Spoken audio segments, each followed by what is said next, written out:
আমরা কোনো স্বাস্থ্য সেবা বলতে যেটা বুঝি যে রোগীদের চিকিৎসা সেবা, সেটা তো আর চলছে আউটডোর, ইনডোর, ইমার্জেন্সি 3টাতে 7 ঘন্টা 24 ঘন্টা থাকে।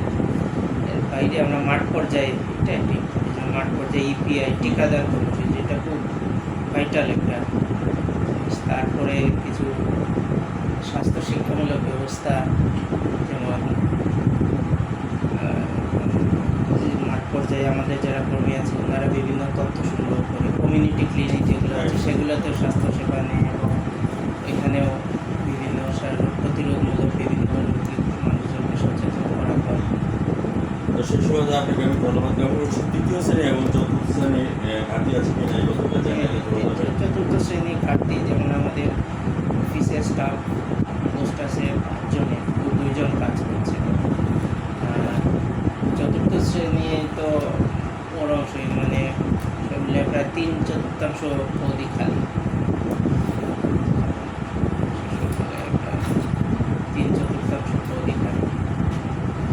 তো সেই কথায় আমি আপনার কাছে জানতে চাচ্ছি যে আমি তো এমডিজি গোল টাইম করেছি, এখন এসডিজি গোলের মধ্যে চলে আসছে, সাস্টেনেবল ডেভেলপমেন্ট।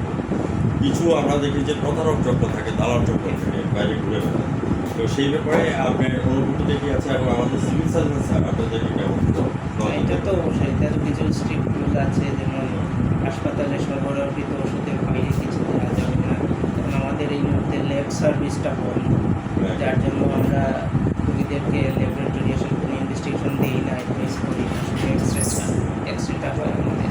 আমাদের তো সরোলজিস্ট নাই, সোনোলজিস্ট বলতে আলাদা পোস্ট নাই আমাদের। একজন ওই যে নতুন 48 বিসিএসে একজন মেডিকেল রিসার্চ জয়েন করেছেন, ওনার একটা কোর্স করা যায়, উনি আমরা আবার শুরু করছি এই সপ্তাহে। আর আমাদের সিভিল সার্ভিস স্যার আপনার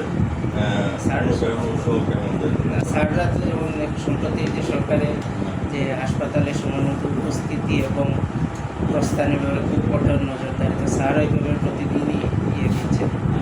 স্যার ভিজিট শুরু করছেন, কালকে শুধুমাত্র কিছু গিয়েছেন। আপনাকে অসংখ্য ধন্যবাদ জ্ঞাপন করে আমি বিদায় জানাচ্ছি। আপনার আমাদের চ্যানেলের সাথে থাকবেন। আমি সমাজের পাশে বিদায় জানাচ্ছি। ভালো থাকবেন, ধন্যবাদ।